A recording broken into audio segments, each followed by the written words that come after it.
Hello friends, कैसे हैं आप लोग। मैं काफ़ी दिनों के बाद आपके सामने फिर से जो टॉपिक जहाँ से छूटा हुआ था वहाँ से मैं लेके चलूँगा। तो आप लोग अपना रिवीजन अच्छे से कर रहे होंगे। रिवीजन आपका ब्रेक नहीं हुआ होगा, इतना तो कंटेंट मैंने आपको दे दिया था। इसी उम्मीद के साथ हम लोग आगे बढ़ते हैं, क्योंकि जैसा कि हम लोगों का सब्जेक्ट है फिजिक्स, तो इसमें बेटा रिवीजन मस्ट है। जितना ज़्यादा रिवीजन करेंगे, रिटन प्रैक्टिस जितनी ज़्यादा करेंगे, आप सोच नहीं सकते कितना आपको बेनिफिट होगा। तो अगर थोड़ा सा ध्यान हो तो हम लोग 12th फिजिक्स में रे ऑप्टिक्स वाला जो टॉपिक था, चैप्टर था, डिस्कस कर चुके थे। रे ऑप्टिक्स ये हम लोग डिस्कस कर चुके थे। अब हम लोग जो नेक्स्ट ऑप्टिक्स का ही पार्ट है वो है आपका वेव ऑप्टिक्स। जी हाँ, क्योंकि मैंने आपको पहले बताया था कि ऑप्टिक्स को भैया हम लोगों ने दो पार्ट में डिवाइड किया था, ray optics and wave optics. Ray optics हम लोग पढ़ चुके थे, अब हमको वेव ऑप्टिक्स पढ़ना है। अब क्वेश्चन कभी कभी पूछ लेते हैं कि रे ऑप्टिक्स जो है ये माइक्रो फिनोमेना ऑफ लाइट के एक्सप्लेन करता है या मैक्रो फिनोमेना एक्सप्लेन करता है। तो जरा हम डिस्कस कर देता हूं। जो रे ऑप्टिक्स होता है वो जैसे इसमें हम लोग रिफ्लेक्शन को एक्सप्लेन करते हैं, रिफ्रैक्शन को एक्सप्लेन करते हैं। तो बेटा ये सब होते हैं आपके मैक्रो फिनोमिना। तो इसलिए जो रे ऑप्टिक्स होता है वो मैक्रो फिनोमिना को एक्सप्लेन करता है, और जो वेव ऑप्टिक्स होता है ये माइक्रो फिनोमिना को एक्सप्लेन करता है। जैसे आपके इंटरफेरेंस, डिफ्रैक्शन, पोलराइजेशन तो अलग मैटर आ जाता है। ये सारे जो फिनोमिना होते हैं ये सब वेव ऑप्टिक्स के बेसिस एक्सप्लेन किया जाता है। वेव ऑप्टिक्स बहुत आसान है। वेव ऑप्टिक्स को हम लोग दूसरे एक नाम से भी जानते हैं, वह है आपका फिजिकल ऑप्टिक्स। एक बार यही क्वेश्चन आ गया था कि what is the second name of wave optics, तो फिजिकल ऑप्टिक्स इसका नेम होता है, राइट। चलो अब हम लोग थोड़ा सा आगे बढ़ते हैं। ऑप्टिक्स, वेव ऑप्टिक्स में सबसे पहले एक आता है टॉपिक वेव फ्रंट। अब वेव फ्रंट सबसे पहले होता है कि ये समझ लेते हैं। देखो माइंड पे स्ट्रेस नहीं लेना है, मस्त होके पढ़िए, ठीक है। मैं कभी स्ट्रेस नहीं दिलाता, और मेरी ये उम्मीद है और 100% उम्मीद है, अगर आपने A to Z मेरे लेक्चर देखे हैं तो आपको कोचिंग की ज़रूरत नहीं पड़ेगी, ठीक है। देखो इसमें ये सोर्स है मेरे पास, ये सोर्स है S, और आपको पता है सोर्स है तो इससे जैसे बल्ब अगर हम जला देते हैं तो बल्ब से जो लाइट है वो सभी डायरेक्शन में जाएगी, ठीक है। अब मान लेते हैं कि हमने ये 6 डायरेक्शन बना दी। अब इसमें भाई सभी डायरेक्शन में पार्टिकल जाएंगे, वो भी लाइट की स्पीड से जाएंगे। वो भी कैसे होंगे? लाइट स्पीड से जाएंगे, लाइट की स्पीड से। अगर मैं इन पार्टिकल्स की पोजीशन को ट्रेस करूं आफ्टर टाइम टी, अगर इनकी पोजीशन को ट्रेस करूं बेटा, तो मान लेते हैं ये एक पार्टिकल यहाँ पे आ गया होगा, एक पार्टिकल यहाँ पे आ गया होगा, ये पार्टिकल यहाँ पे आ गया होगा, ये पार्टिकल यहाँ पे आ गया होगा, ये पार्टिकल यहाँ पे आ गया होगा, ये वाला यहाँ पे आ गया होगा, ठीक है। अब इन सभी को मिला करके हमने एक पाथ तैयार कर दिया, यही तो होता है वेव फ्रंट, कि ऐसा फ्रंट जिस पे सारे के सारे पार्टिकल्स जो हैं एक सेम वाइब्रेशन में वाइब्रेट कर रहे हो, सेम फेज में वाइब्रेट कर रहे हो। तो एक ऐसा पाथ, ऐसा एक पोर्शन जहां पर सारे के सारे जो पार्टिकल हैं वो सेम फेज में वाइब्रेट कर रहे हो, उसको बोलते हो वेव फ्रंट। तो जो हमने ये बनाया है आपका गोल गोल, ये हो गया हमारा ये वेव फ्रंट हो गया, ये हो गया हमारा वेव फ्रंट। ठीक है, क्योंकि भाई सभी पार्टिकल लाइट की स्पीड से चल रहे हैं और उनकी पोजीशन को आफ्टर टाइम टी टेस्ट करेंगे तो सिंपल सी बात है कि ये जो डिस्टेंस, ये वाली डिस्टेंस, ये डिस्टेंस, ये डिस्टेंस, ये सब बराबर होगी, क्योंकि सब एक साथ निकल रहे हैं और सब लाइट की स्पीड से निकल रहे हैं, तो डिस्टेंस बराबर होगी, तो स्फेरिकल हमको मिलता है। ठीक है, तो उस यहाँ पर ये तो जान गए कि वेव फ्रंट होता क्या है। अब वेव फ्रंट कितने टाइप्स का होता है, क्योंकि जैसे भाई हम सोर्स को चेंज करेंगे वैसे ही हमारा भाई वेव फ्रंट चेंज हो जाएगा। कैसे, देखो जरा। तो यहाँ पे हम छोटी सी एक हेडिंग डाल देते हैं, types of wave front, types of wave front. ठीक है, देखना चलो। तो सबसे पहला जो भैया है वो है आपका स्फेरिकल। सबसे पहला हमारा spherical wave front, spherical wave front. अब ये क्या होता है, देखिए, अगर हमारा जो सोर्स है वो पॉइंट सोर्स है, ये मैंने एक सोर्स ले लिया। अब सिंपल सी बात है, यहाँ से पार्टिकल निकलेगा वो भी लाइट की स्पीड से, इधर जो पार्टिकल निकलेगा वो भी लाइट की स्पीड से, इधर जो पार्टिकल निकलेगा वो भी लाइट की स्पीड से, इधर जो निकलेगा वो भी लाइट की स्पीड से, ये भी लाइट की स्पीड से, सब लाइट की स्पीड से निकलेंगे। अगर हम उनका पाथ ट्रेस करें आफ्टर टाइम टी, तो क्या होगा, ये पार्टिकल यहाँ पे आ गया होगा, ये पार्टिकल यहाँ पे आ गया होगा, ये यहाँ पे आ गया होगा, ये यहाँ पे, ये यहाँ पे, ये यहाँ पे, इन सभी को अगर हम मिला दें तो ये हमारा कैसा बन गया, स्फेरिकल वेव फ्रंट मिल गया। तो यहाँ पे हमको वही पता चल गया कि स्फेरिकल वेव फ्रंट को कब मिलेगा, जब हमारा जो सोर्स हो वो कैसा हो, पॉइंट सोर्स हो। ठीक है, दूसरा आते हैं सिलिंड्रिकल वेव फ्रंट। अब ये कौन सी बला हो गई, कुछ नहीं, देखो जरा। हमने क्या किया, यहाँ पे हमको सिर्फ और सिर्फ करना क्या है, यहाँ पर हमको सोर्स को क्या करना है, सोर्स अब हमारा कैसा हो जाएगा, लीनियर हो जाएगा। पहले तो पॉइंट था, लीनियर हो जाएगा। अब देखना जरा, अगर मैं इस पॉइंट ए की बात करता हूँ, इस पॉइंट बी की बात करता हूँ, पॉइंट सी की बात करता हूँ, ठीक है, तो अब ये जो पॉइंट है इसकी वजह से जो आपको वेव फ्रंट मिलेगा वो स्फेरिकल मिलेगा, जो पॉइंट बी है इसकी वजह से भी स्फेरिकल मिलेगा, जो पॉइंट सी है इसकी वजह से स्फेरिकल मिलेगा। लेकिन हमको तो पूरा एक लीनियर सोर्स है हमारा, तो क्या करेंगे, इन सभी को हम अगर एक कंबाइंड फॉर्म में देखेंगे तो हमको क्या मिल जाता है, सिलिंड्रिकल वेव फ्रंट मिल जाता है। तो यहाँ पर इस तरीके से आपको कंबाइंड फॉर्म में देखने को, ये आपका वेव फ्रंट हो गया और ये हमारा कैसे है, ये हमारा सोर्स हो गया ए सी। ठीक है, तो जब हमारा सोर्स लीनियर है, अगर हमारा सोर्स लीनियर है तो हमको कैसा वेव फ्रंट मिलेगा, सिलिंड्रिकल मिलेगा। ये चीज़ें आपको थोड़ा सा ध्यान देनी है।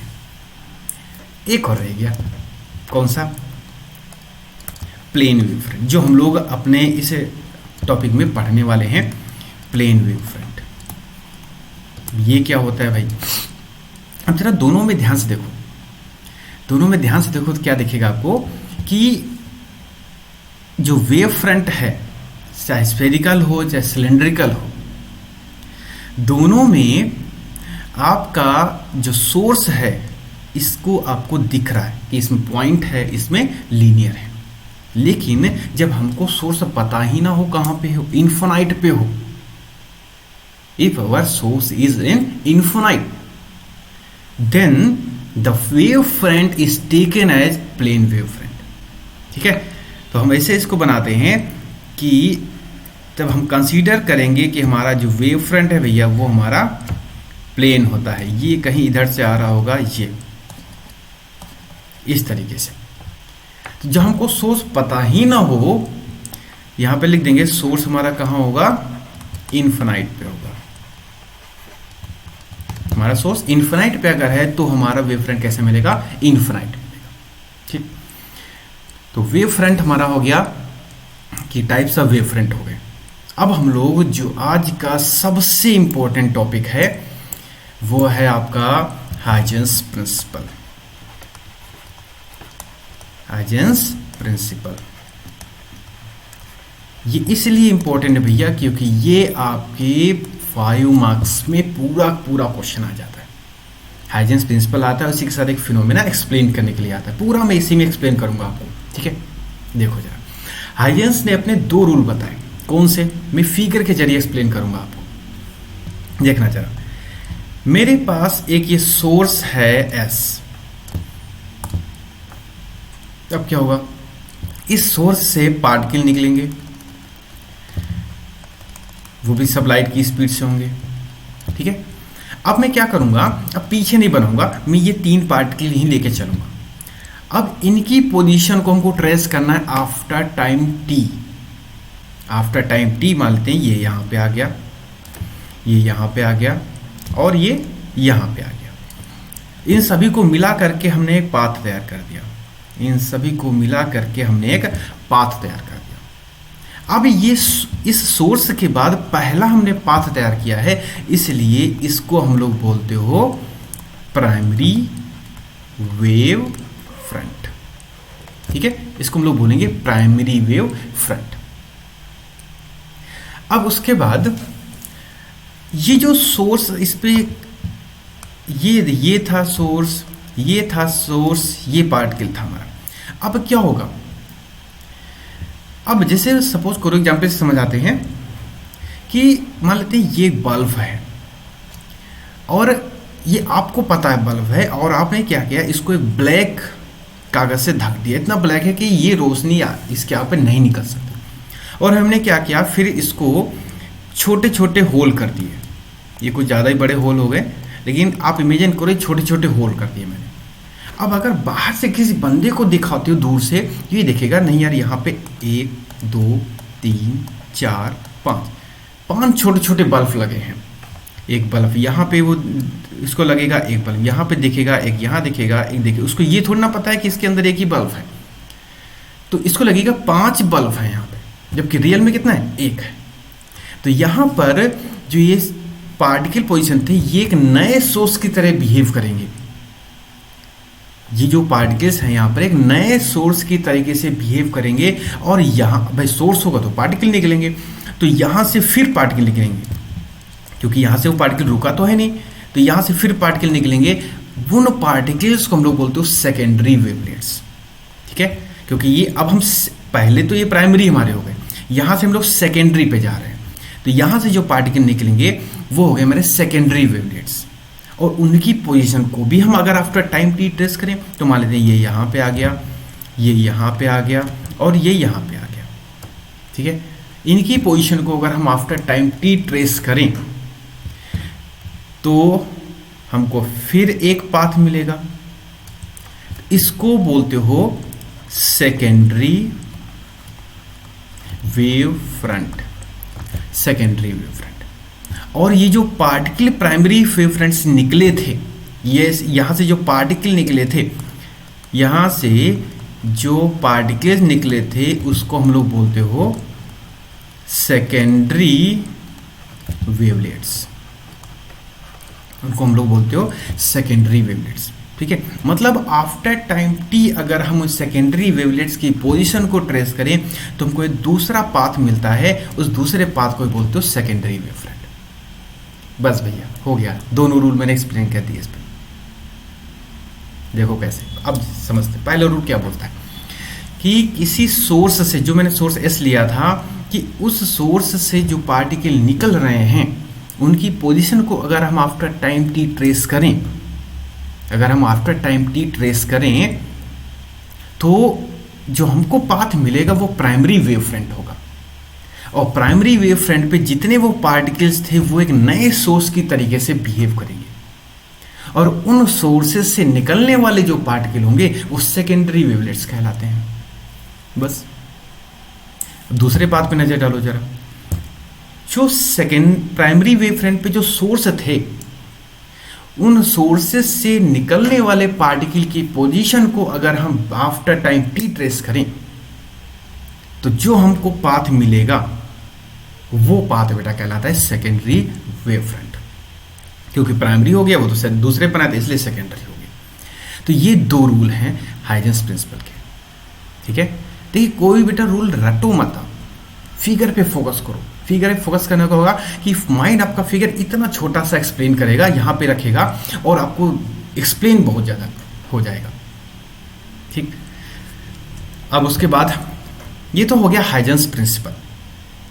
अब जहाँ कहीं भी दिक्कत हो, ये भैया आप लोगों का ही चैनल है, आप लोग के लिए मैंने ही चलाया है, ठीक है। जहाँ कहीं दिक्कत हो कमेंट में कर देंगे, मैं फिर से उसको एक्सप्लेन कर दूंगा, आपको एक्सप्लेनेशन दूंगा, आपको टॉपिक क्लियर करूंगा। लेकिन भाई जो लोग नए इस चैनल को देख रहे हैं प्लीज़ सब्सक्राइब कर दीजिए, और जो पुराने हैं वो जो कोई डाउट हो बिना कोई हेजिटेशन आप उसको कमेंट में पूछ सकते हो। अब क्वेश्चन आता है कि रिफ्लेक्शन फिनोमिना को एक्सप्लेन करना है। रिफ्लेक्शन फिनोमिना को एक्सप्लेन करना है on the basis of Huygens principle. देखो जरा, बहुत आसान है। ये हमारा है एक बाउंड्री। अब क्या होगा कि सोर्स हमको पता नहीं है, तो हम ये मानेंगे इन्फिनाइट से सोर्स आ रहा है, तो वेवफ्रंट कैसा होगा? प्लेन वेवफ्रंट होगा। अब देखना जरा, यहां पर हमने ये वेवफ्रंट बना दिया ए और बी, और ये जहां से आ रहा है वो इन्फिनाइट से आ रहा है, ये इन्फिनाइट से आ रहा है, ए बी सी पे, ठीक है। अब ये जो है वो आई एंगल पर यहां पे इंसिडेंट हो रहा है। अब उसके बाद देखना चला, ये इस पर ये तीन पार्टिकल हैं, ये तीन सोर्स मान ली ए बी सी। अब इनसे जो पार्टिकल निकलेंगे वो भी लाइट की स्पीड चलेंगे। तो अगर हम इन तीनों की, देखो सी लाइट की स्पीड होती है सी, अगर हम इनकी position after time T discuss करना चाहें तो डिस्टेंस कितना चलेंगे वो जरा कैलकुलेट कर लेता हूं। Speed is equal to distance upon time, तो speed into time is equal to distance C into T, यानी कि तीनों पार्टिकल जो है C into T distance travel करेंगे। तो देखना जरा, बी वाला जो पार्टिकल है वो मान लेते हैं वो यहां तक आ जाता है, ये बी डैश हो गया, ये कितनी डिस्टेंस होगी सी टी। उतने ही टाइम में ये वाला पार्टिकल पहुंच गया यहां पे ए डैश पोजीशन पे, ये भी आपकी सी टी होगी। अब जो सी वाला पॉइंट होगा ये आएगा यहाँ पे और फिर ये टकरा करके यहाँ पे जाएगा, तो हमारा ये वेव फ्रंट मिल गया A dash B dash C dash. ये भी डिस्टेंस जो होगी वो भी होगी कितनी सी डैश, वो सी टी डिस्टेंस हो, डिस्टेंस पे कोई कम ज़्यादा नहीं हुआ। अब देखना चला, यहाँ पर ये दोनों जो ये एंगल होता है ये 90 डिग्री, ये एंगल जो होता है वो भी 90 डिग्री, थोड़ा फिगर में नहीं दिख पाया लेकिन 90 डिग्री होते हैं। यहाँ पर अगर हम ट्रायंगल ले लें ए बी बी डैश, और एक ट्रायंगल ले लेते हैं ए डैश बी डैश, राइट।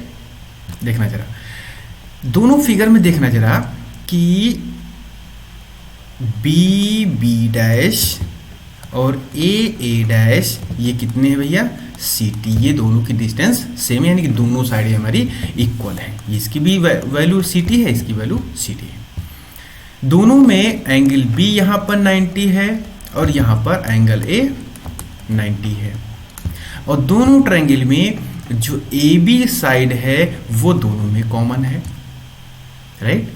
देखना जरा, तो यहाँ पर ये साइड है, ये साइड है, ये एंगल है, मतलब एस एस ए, यहाँ पर भी एस एस ए, मतलब ये हो गए ट्रायंगल की कॉन्ग्रुएंट वाली प्रॉपर्टी।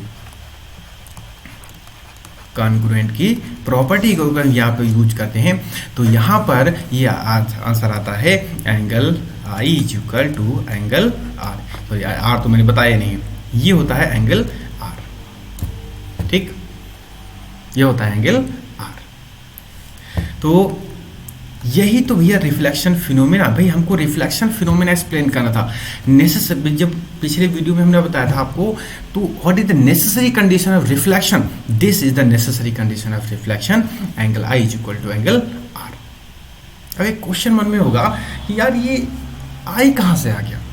देखो जरा, इसको थोड़ा सा हम दूसरे फिगर से एक्सप्लेन करते हैं कि आई आता कहाँ से। ठीक है, ये था हमारा ए बी, यहां पे हमने नॉर्मल ड्रॉ कर दिया। ठीक है, ये नॉर्मल ड्रॉ कर दिया। यहां पे जो वेव फ्रंट आया था वो ये एंगल था हमारा आई।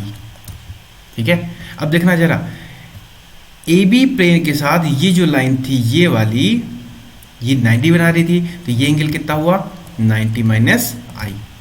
अब ये जो नॉर्मल हमने डॉट वाला बनाया था वो हॉरिजॉन्टल लाइन के साथ 90 डिग्री है, तो ये 90 माइनस आई है, तो ये एंगल कितना हुआ आई। ठीक है, वही यहाँ पे हमने दिखाया एंगल आर, बिल्कुल सेम यहाँ पे पैटर्न पे एंगल आर होता है। ठीक है, तो ये हो गया भैया रिफ्लेक्शन फिनोमिना का एक्सप्लेनेशन। कुछ नहीं इसमें, आप कहोगे सर इसमें लिखना क्या है, कुछ नहीं भैया, इसमें सीधे सीधे फिगर बनाना है। और हाँ, एक चीज ध्यान रखना फिजिक्स में कि कोई भी डेरिवेशन स्टार्ट करना है तो डेरिवेशन स्टार्ट करने में आपको 3 से 4 लाइन थ्योरी लिखनी पड़ती या माइंड में बिठा लीजिए। और थ्योरी में क्या लिखना होता है, जो चीज़ आपने फिगर में बनाई है, जो चीज़ दिख रही है वही चीज़ आपको लिख लेनी होती है, बस। तो ये हुआ रिफ्लेक्शन फिनोमिना। अब एक और उसमें आता है कि भैया आपने रिफ्लेक्शन फिनोमिना तो एक्सप्लेन कर दिया, तो अब नंबर आता है रिफ्रैक्शन फिनोमिना का भाई, क्योंकि उसको हम कैसे छोड़ सकते हैं, जुड़वा भाई हैं, एक को पकड़ोगे दूसरा तो पकड़ना नहीं पड़ेगा। रिफ्रैक्शन फिनोमिना, रिफ्लेक्शन फिनोमिना को हमको एक्सप्लेन करना है on the basis of Huygens principle. आप भैया कैसे, देखो इसमें थोड़ा डेरिवेशन मिलेगा आपको, देखना चाहिए, लेकिन कॉन्सेप्ट वही है। ये हमने एक बाउंड्री बना दी। अब यहाँ पे इस मीडियम का रिफ्रैक्टिव इंडेक्स μ1 है और इस मीडियम का रिफ्रैक्टिव इंडेक्स μ2 है। यहाँ पे वेलोसिटी ऑफ लाइट है v1, यहाँ पे वेलोसिटी ऑफ लाइट है v2, क्योंकि आपको पता है कि रिफ्रैक्शन फिनोमिना में लाइट अगर एक मीडियम से दूसरे मीडियम जाती है तो फ्रीक्वेंसी को छोड़ करके बाकी सारी प्रॉपर्टी चेंज हो जाती है, राइट। देखना जरा, तो यहाँ भी फिर हम वही कंसिडर करेंगे, इनफाइनाइट पे सोर्स है, तो ये हमारा इंसिडेंस, ये पार्ट, ये सोर्स ये पार्ट के लाया, ये पार्ट के लिए यहाँ पे, और ये मतलब हमारा जो वेव फ्रंट है ए बी, ये हमारा वेव फ्रंट है। ये एंगल आई पे इंसिडेंट हुआ, वही वाला पुराना शेड्यूल अपना। ये लाइट की स्पीड से चल रहे हैं, ठीक है। तो अब देखना जरा, इस मीडियम में लाइट की स्पीड है v1, तो ये वाला पार्टिकल आफ्टर टाइम t यहाँ पे आ जाएगा v1, t डिस्टेंस ट्रेवल करने के बाद speed is equal to distance upon time वाला कॉन्सेप्ट लगा करके, ये वाला आपका यहाँ तक आ जाएगा। इसको हम यहाँ मिला दें तो ये हो जाएगा v2 इंटू टी, ये a डैश हो गया, ये हो गया b डैश, तो c वाला पॉइंट भी तो भैया आएगा, वो कहाँ रह जाएगा, ये आ जाएगा c डैश पे। तो ठीक है, ये हो गया आपका रिफ्रैक्शन फिनोमिना। अब यहाँ पर हमको ये प्रूफ कैसे करना है कि भैया ये रिफ्लेक्शन फिनोमिना है, कैसे हमको प्रूफ करना पड़ेगा ये रिफ्लेक्शन फिनोमिना। देखो जरा, तो जैसे ये है तो एंगल ये आर हो गया, ठीक। देखना जरा, ये एंगल 90 है, ये भी एंगल 90 है। अब हम, क्योंकि रिफ्लेक्शन फिनोमिना एक्सप्लेन करना है तो हमको स्नेल्स लॉ प्रूफ करना पड़ेगा। अब स्नेल्स लॉ कैसे लिखेंगे, देखना जरा, μ2 upon μ1 is equal to sine I upon sine r. मैंने पिछली वीडियो में रे ऑप्टिक्स के जब स्टार्टिंग था तो वहाँ पर कि कैसे स्नेल्स लॉ को लिखेंगे बहुत मैंने बढ़िया तरीके से बताया था। जिसको भी दिक्कत हो वो वीडियो जरूर देख लीजिए, आपको कन्फ्यूजन दूर हो जाएगा कि स्नेल्स लॉ लिखेंगे कैसे। तो यहाँ पे μ2 अपॉन μ1 का मतलब होता है सेकेंड मीडियम का refractive index with respect to first. और मैंने कहा था जिस मीडियम का रिफ्रैक्टिव इंडेक्स हम पहले ले लेंगे उसके जस्ट सामने वाले मीडियम का एंगल हम पहले लेंगे। तो μ2 हमने यहाँ पे पहले लिया है तो हमको आई पहले लेना पड़ेगा, ठीक है। तो हमको ये चीज़ प्रूफ करनी है, इक्वेशन स्टार हमको ये प्रूफ करनी है, राइट। अब कैसे प्रूफ करेंगे ये देखो जरा। अब यहां पर हमको एक फॉर्मूला पता है mu equal to C upon V refractive index का, तो इसको एक बार पहले मीडियम के लिए लिख लेते हैं। Mu one is equal to C upon V one और mu two is equal to C upon V two, क्योंकि सी तो वेलोसिटी या फ्लाइट इन वैक्यूम होता है, तो ये तो फिक्स रहेगा भाई, इनको चेंज होना नहीं है। तो हमको निकालना है mu two upon mu one, mu two upon mu one ये हो जाएगा आपका V one upon V two, V one upon V two. अब हमको V one upon V two की वैल्यू चाहिए भाई, अगर ये आ गया समझ लो हमारा आंसर आ जाएगा। अब जरा इधर फिगर में देखो, अगर मैं triangle A B B dash ले लेता हूं और साइन आई, क्योंकि हमको यहाँ पे देखिए साइन में प्रूफ करना है, तो यहाँ लिखेंगे साइन आई क्या होगा, परपेंडिकुलर अपॉन हाइपोटेन्यूज। तो परपेंडिकुलर कितना है, B B dash upon A B dash, तो sine i is equal to आ गया बी बी डैश हो गया V one T upon A B dash, right. अब ये तो हमें साइन आई की वैल्यू मिल गई। अब जरा ट्रायंगल ए डैश बी ले लेते हैं, तो sine R is equal to A dash upon A B dash, यहां से V two T upon A B dash, हमको साइन आई भी मिल गया, साइन आर भी मिल गया, ठीक। चलो भाई अब थोड़ा सा आगे बढ़ते हैं, देखना जरा। हमको साइन आई अपॉन साइन आर लिख लीजिए यहाँ पे, तो ये जाएगा वी वन टी। अब देखिए ये ए बी डैश और ए बी डैश ये दोनों कॉमन है, तो ये कैंसिल आउट हो जाएंगे। नहीं समझ में रहा तो एग्जाम लिख ले रहे हैं यहाँ पे ए बी डैश, आर का लिखो जरा यहाँ पे, तो V two T A B dash ऊपर चला गया, तो ए बी डैश कट गया, टी से टी कट गया, तो क्या बचा ये sine I upon sine R is equal to V one upon V two. और भैया देखो जरा यहाँ पे mu two upon mu one is equal to V one by V two, V one by V two क्या है, sine आई upon sine R. ये हमने प्रूफ कर दिया। देखो भाई यही तो हमको प्रूफ करना था, ये मैंने लिख लिया फार्मूले से और यही हमको प्रूफ करना था, ठीक है। इसका मतलब यह क्या हो गया कि यहां से हमने रिफ्लेक्शन फिनोमिना एक्सप्लेन कर दिया,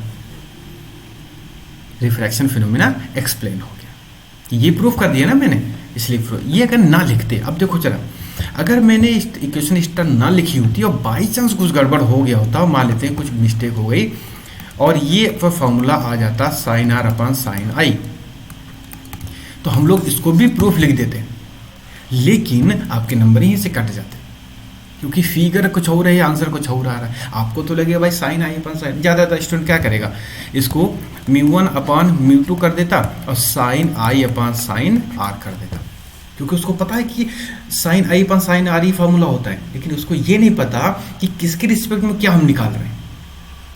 तो इसलिए हमेशा कूल माइंड रखिए, डेरिवेशन हमेशा अच्छा होता है, ठीक है। तो ये चीज़ हमको नहीं लिखना है यहाँ पे। तो ये हो गया हमारा हाइजेंस प्रिंसिपल के बेसिस पे रिफ्रैक्शन फिनोमेना का एक्सप्लेनेशन। तो यही क्वेश्चन आता भैया कि हाइजेंस प्रिंसिपल होता क्या है और किस प्रिंसिपल के बेसिस पे हम इसको रिफ्लेक्शन फिनोमेना या रिफ्रैक्शन फिनोमेना का भी एक्सप्लेन करवा लेते हैं, ठीक है। तो ये हो गया रिफ्लेक्शन। अब एक छोटा सा फॉर्मूला और हम इस वीडियो में आपको बता देते हैं, जैसे आपने पहले पढ़ा था आपने कि mu equal to C upon V, और एक फॉर्मूला भैया होता है कि velocity is equal to frequency into wavelength. तो इसका मतलब हम यहां लिख दें mu equal to F into lambda और एफ इंटू लेमडा डैश। क्यों? वेलोसिटी या फ्लाइट इन वैक्यूम में तो कुछ नहीं चेंज होना है, मान लेते हैं लाइट की फ्रीक्वेंसी एफ है, वेवलेंथ लेमडा है, लेकिन जब किसी मीडियम में वो लाइट जाती है दूसरे मीडियम में तो फ्रीक्वेंसी नहीं चेंज होती है, सिर्फ उसकी वेवलेंथ चेंज हो जाती है, तो फ्रीक्वेंसी कैंसिल आउट। तो फॉर्मूला क्या आ गया, mu is equal to lambda upon lambda dash. तो यहाँ से भैया ये फॉर्मूला एक आया, ये lambda dash is equal to lambda upon mu, ये आपका इम्पोर्टेंट है, ये कंपटीशन के पॉइंट ऑफ व्यू से इम्पोर्टेंट है। क्यों, कभी क्वेश्चन पूछ लेते हैं कि लाइट की वेवलेंथ इतनी है और ये लाइट इतने रिफ्लेक्टिव इंडेक्स वाले मीडियम में इंसर्ट होती है, अब बताओ उसकी नई वेवलेंथ कितनी हुई। हम लोग फिर गुणा भाग करने लगते हैं, नहीं, तुरंत इस फॉर्मूले को अप्लाई कर दीजिए। ठीक, तो हम लोग आज के इस वीडियो में इतने रखते हैं। नेक्स्ट वीडियो में हम लोग इंटरफेरेंस, बहुत इंपॉर्टेंट लेक्चर मैं आपको दूंगा, गारंटी है उसमें कोई कन्फ्यूजन नहीं होगा। देखिए बस कंडीशन यही है कि आपको पीछे से सारे लेक्चर देखना पड़ेगा। देखिए मैं बहुत बढ़िया एक्सप्लेनेशन दे दूँ, लेकिन वो तभी बेटा आपके काम आएगा जब आप पीछे से लेक्चर देखते चलोगे। और जो लोग मेरे इस लेक्चर को पहली बार देख रहे हैं, सभी से रिक्वेस्ट है कि सब लोग अगर लेक्चर अच्छा लगे तो लाइक शेयर सब्सक्राइब भी कर दीजिए। और जो भी आपको डाउट हो कि नहीं सर अगर ये चीज़ और ऐड कर दीजिए बहुत अच्छे से समझ में आ जाएगा, या सर आपने इस लेक्चर में ये चीज़ पढ़ाई थी, ये चीज़ जरा आपने इस टॉपिक को एक सेपरेट वीडियो में बना के हमको दे दीजिए, श्योर बेटा गारंटी है आपको मिलेगा। ठीक है, तो आप लोग कंटिन्यू अपनी पढ़ाई को रखिए। अब ऐसे मैं कोशिश करूँगा फिर से मैं कंटिन्यू लेक्चर दूँ, और जल्दी जल्दी आपका 12th और 11th का पूरा सिलेबस का वीडियो आपको मैं प्रोवाइड कर दूंगा। मोर देन 70% आपका सिलेबस का वीडियो मैंने आपको दे दिया है। मैंने लेक्चर पढ़े हैं, बाकी इस कैटेगरी वाइज भी पढ़े हुए हैं, आप उनको आराम से पढ़ते रहिए। कोई डाउट हो बिना कोई हेजिटेशन पूछते रहिए।